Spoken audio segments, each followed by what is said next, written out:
అల్లు అర్జున్ గారి సినిమా మీద ఎంతమంది దుష్ప్రచారం చేసినా అది పార్ట్ 2 కదా. ఏ పుష్పాన్ని చూడకోకుండా ఎవడు ఆపలేడు. అక్కడ దాకా ఎందుకయ్యా?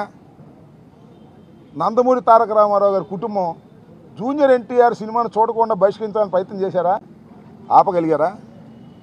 అట్లాగే ఇప్పుడు ఆయన పేరు అల్లు అర్జున్ గారి సినిమాని ఆపాలని ప్రయత్నం చేస్తే ప్రజలు చూడరు. బాగున్న సినిమా ఏదైనా చూస్తారు.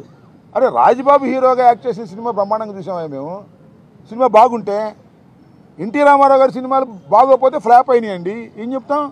సినిమా బాగుంటే ఎవరైనా చూస్తారు. అరచేతిని అడ్డుపెట్టి సూర్యకాంతిని ఆపలేరు.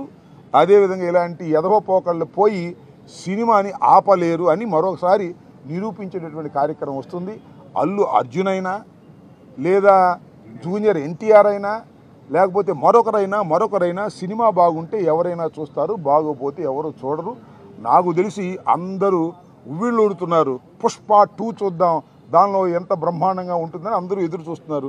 నేను కూడా ఎదురు చూస్తున్నా. మరి థియేటర్లోకి వెళ్ళి చూడాలంటే ఇబ్బందిని నేను కూడా పుష్ప 2 ఎలా ఉంటుందో చూడాలని నాకు బాగా కోరికగా ఉంది. ఎందుకంటే చాలా అద్భుతంగా పార్ట్ 1 అద్భుతంగా ఉంది కదా, హాలీవుడ్ స్టైల్లో ఉంది కదా, అందరినీ తలదన్నే విధంగా వెళ్ళాడు కదా అల్లు అర్జును. అందువల్ల బాగా జలసిగా ఉంది కొంతమందికి. మీ జలసి వల్ల మీ కడుపులు పుచ్చిపోతాయి, గుర్తుపెట్టుకోండి.